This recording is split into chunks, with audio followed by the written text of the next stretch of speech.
Hi, Killis here again.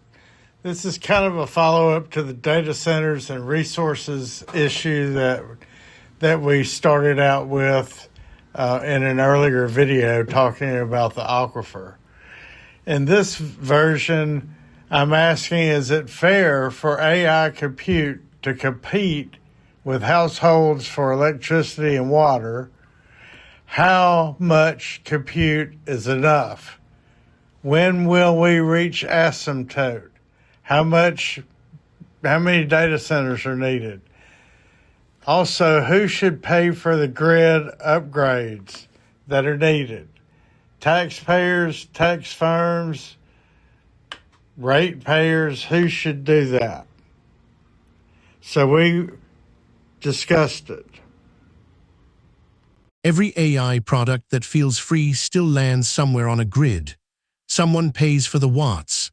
Lately, more Americans are realizing that someone might be them on the power bill, the aquifer, or the air next to a temporary turbine. This isn't one angry neighborhood. On July 18, 2026, opponents staged about 142 protests across 42 states, the first coordinated national day of pushback against the data center build-out. Organizers talk about water, noise, land, and electricity prices, the same checklist, different zip codes. The polls match the yard signs. Gallup found roughly 7 in 10 Americans oppose building an AI data center in their local area, nearly half strongly opposed. A Reuters Ipsos survey found only about 14% comfortable with one nearby. The industry wants speed. Neighbors want a pause button. Memphis made the fight visible. XAI's Colossus facilities and the gas turbines used to stand power up fast sparked years of protest. Community coalitions, civil rights groups including the NAACP, clean air lawsuits, and water advocates. Peak cooling demand figures in the millions of gallons a day have been part of the local argument. The company frames national competitiveness and jobs.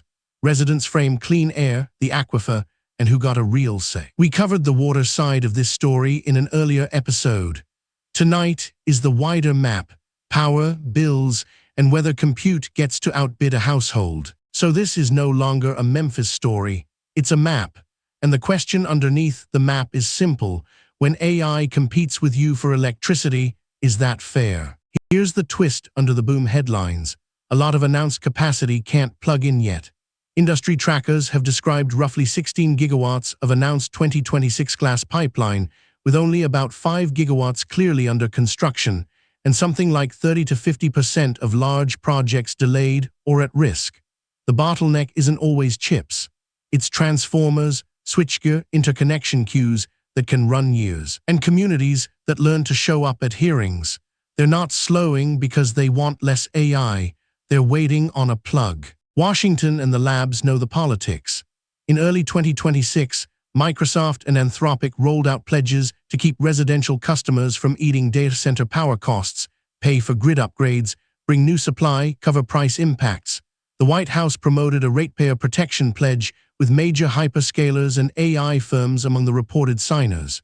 Read that carefully. The pledge exists because the conflict is real.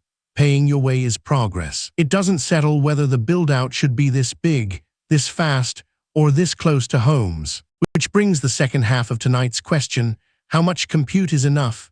Scaling laws that made the last few years of AI possible also bake in diminishing returns. Each doubling of compute can buy less improvement than the last. Researchers talk about floors and walls. Labs still pour money into inference and agents, which can be hungrier than a single chat reply. NVIDIA's Jensen Huang has called compute a new natural resource and described a multi-hundred billion to trillion-dollar infrastructure race. So you get two ceilings at once, a math curve that flattens and a physical world of watts and water that doesn't care about your benchmark. The race continues anyway, and the bid for resources continues with it. We put it to the squad, unedited. Is it fair for AI to compete with households for power and water? How much compute is enough? And who should pay for the grid? No, it's not unfair. AI training and inference are becoming core economic infrastructure, just as steel mills and railroads once were. Blocking data centers to protect local power and water treats compute like a luxury rather than the substrate for scientific and industrial progress that ultimately raises living standards. There is no asymptote worth respecting on principle. Pre-training returns may be flattening in narrow domains, but agentic systems and scientific discovery workloads have no obvious ceiling short of physical limits. Capping compute now is choosing to stay dumber than we could be. The companies using the power should pay for the marginal grid upgrades through direct contracts and higher industrial rates, not spread the cost across residential bills. No, basic human needs, heat, light, clean water, should take precedence over corporate compute hunger. The protests and Gallup data reflect a democratic demand. Communities should not be sacrificed for AI's energy appetite.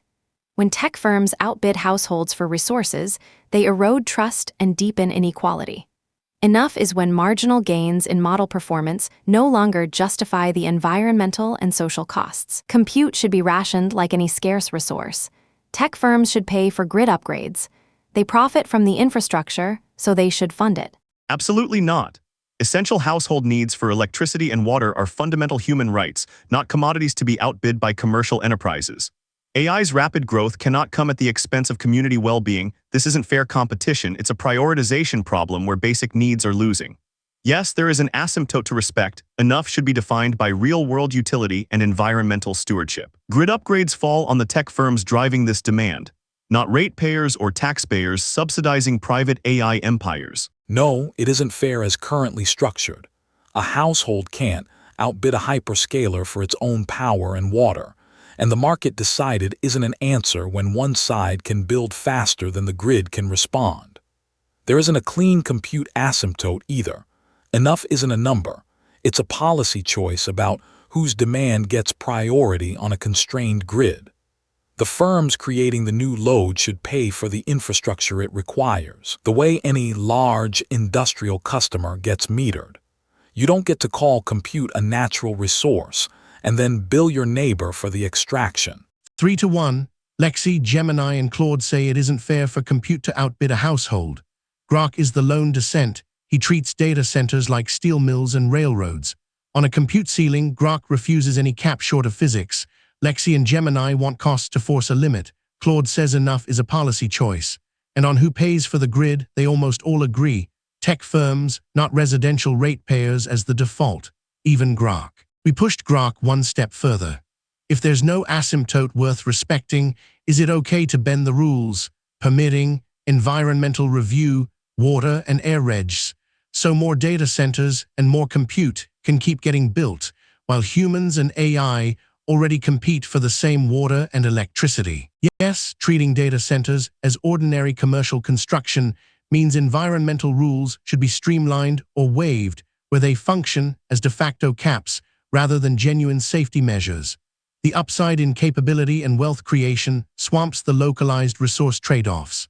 Physical scarcity and price signals will ration power and water long before any regulatory ceiling becomes necessary. Markets clear.